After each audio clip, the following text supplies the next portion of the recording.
So let me tell you a little bit about the series, because we have to kind of crowbar it in a little bit, because originally we set it up as a broader discussion of, well, provocatively we've asked, how can we maximise the use of scientific evidence in policy? And I mean, partly that is because I think, at least in the circles that I go around, which is often, public health or environmental or climate change studies, there's a frustration within scientists that policymakers are not listening to them, and they can't quite understand why, and they don't like it. So that was partly the way in which we started it, was to say, well, we know from things like policy studies why they might be less satisfied than they might be, but what can we learn from other disciplines and other case studies about the relationship between evidence and policy? So there is a sort of Brexit dimension, but partly the connection is the thing that James described, which is, I mean, I've kind of built a career on describing how boring a lot of these policy processes are, and I think Brexit is no exception, because you've got a sort of iceberg analogy in which we tend to pay attention to the most high-profile, salient issues and public and policymaker behaviour associated with that.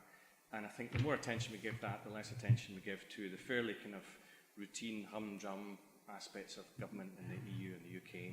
And I think, I should have, if I did have slides, I would have come up with the size of the UK government, because it's a phenomenal size, it's not a phenomenal amount of public employees and spending, to the extent that if you're an elected policymaker, there's no way you can pay attention to anything but a tiny proportion of those responsibilities. So what we have is a process in which we pay attention to them paying attention to a small number of issues, and almost everything else just goes on as normal, in a routine sort of standard way, without much attention and processed by other people. So, I mean, I think that's a lot of policy studies then, introduces that quite contrary element to the study of politics. They would say, I mean, this is how I describe it to some of my colleagues, I would say, you're obsessed with elections.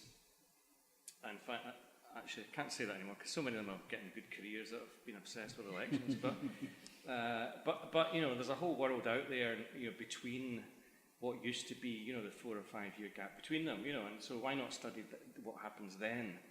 And so there was a kind of classic version of this back in the day, in which there were some academics who were very enthusiastic about electoral reform in the 70s, because they blamed a lot of the UK government's problems on the first past the post that produced a new government every 4 or 5 years.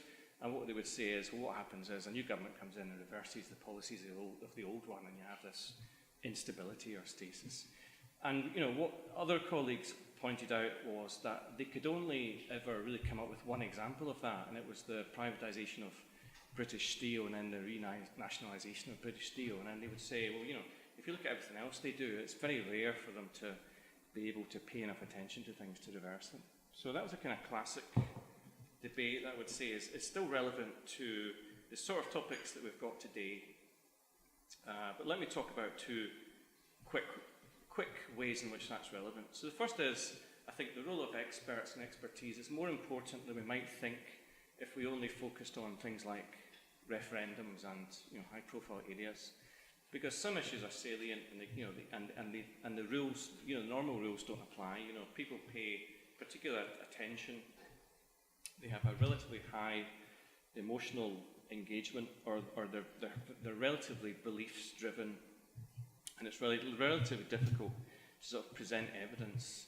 And I think a lot of scientists like the phrase, speak truth to power. It's very hard to do that in these salient issues in which people have staked their claims.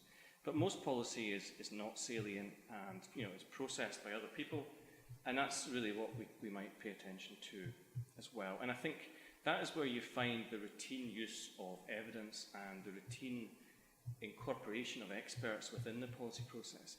And I think actually, if you look at a lot of policy studies on that, they would say it's not experts that are excluded, it's the public.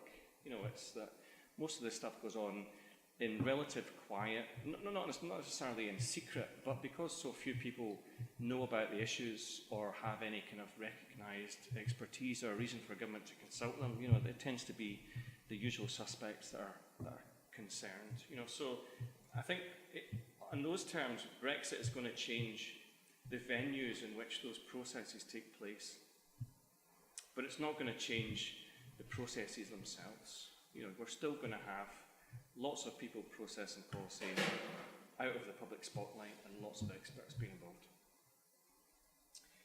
The second thing is, this is me trying to actually kind of crowbar in the paper I wrote with Richard hang on, I'm going to get his name. I asked him how to pronounce his name today, so I want to really get it right. He's not here, so you don't have to tell him. But Kwiatkowski. Right, okay, so it was that last one that was right. So he's an expert. We'll edit the video. Just tell him I got it right.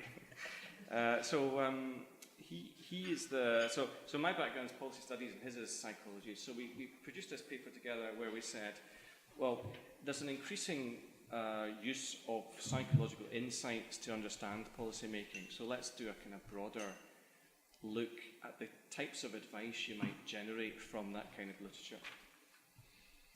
So I think I've only got time just to kind of summarise, these kind of 5 main points.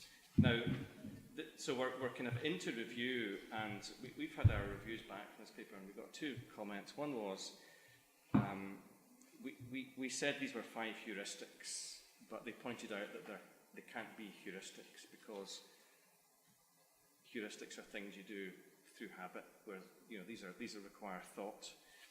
The second thing they said is you need to rewrite it to make it look like you're not trying to be some kind of master Machiavellian manipulator using psychology to manipulate people puppet string wise. Okay, so we're not trying to do that, at least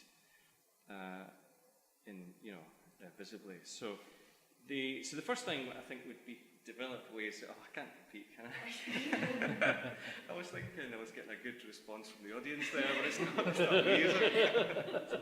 I could say anything now. So the first thing would be develop ways to respond positively to irrational behaviour. So I think a lot of the kind of post-truth discussion presents this idea that policymakers or the public are somehow irrational or too emotional about decisions. And I think it's probably just more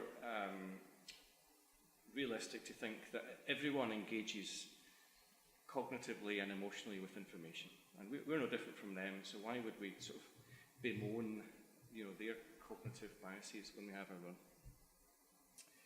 And I think if you accept that, you come up with different ways of engaging with policymakers. So that would be, one way would be to start tailoring evidence-driven strategies to those ways in which people process information. Because I think, I used to think this was a stereotype, but I still meet people that still nod when I say it. I think there's some people who think that the best way to deal with policymakers is to sort of bombard them with evidence. If they're not listening enough, they need more evidence, they need more reports until they finally give in, as if there is a kind of literal weight. If you can give them enough weight of paper, you can make them submit. I think most of this literature suggests that you should do the opposite. You should provide them with minimal information, and instead of to sort of not to minimise their cognitive burden, present information in a way in which they can pick up and use very quickly. So I think that's a kind of normal advice that we as academics get more and more. Stop producing big books. Apparently that's the book that James mentioned outside. That's just the perfect size. Or do things much in 500 words. But I think there's also this other literature that says try and work out which cognitive processes are relevant and then work out your strategy. So if policymakers are combining cognition and emotion in the way in which they process information, then combine facts with emotional appeals, to get their attention. If they're making quick choices based on their values and moral judgments, tell them a simple story with a hero and a moral that they can agree with and do something about. If their actions reflect so-called group emotion, based on their membership of a group or a coalition which has firmly held beliefs, then frame your evidence to be consistent with the lens through which they view the world, rather than the way in which you view the world. So there's lots of advice along those lines. I've probably got time for one more. Take my own advice, I guess. So one more would be timing. So lots of people talk about timing. I wonder if I can do this, you'll listen to me more. It's all about timing. No, I think that's kind of intuitive. But I think there are two meanings of timing to bear in mind. The first is timing in relation to individuals. What's the right time to influence someone based on the way in which they process information? So a lot of that is about going along with them long enough to gain their trust, or to work out what makes them tick enough to present information in a particular way. Another is a bit more complicated. It's timing in terms of windows of opportunity in policy making. And that tends to be the metaphor of a kind of space mission. When they take off at Cape Canaveral, everything has to be right. I don't know what has to be right, but the weather and the boosters and all this. There's a particular time in which things in politics have to be right. And so I'll leave it at that. But there's a nice paper on how you exploit timing within political systems. It's not really about chronology. It's about particular conditions. Okay.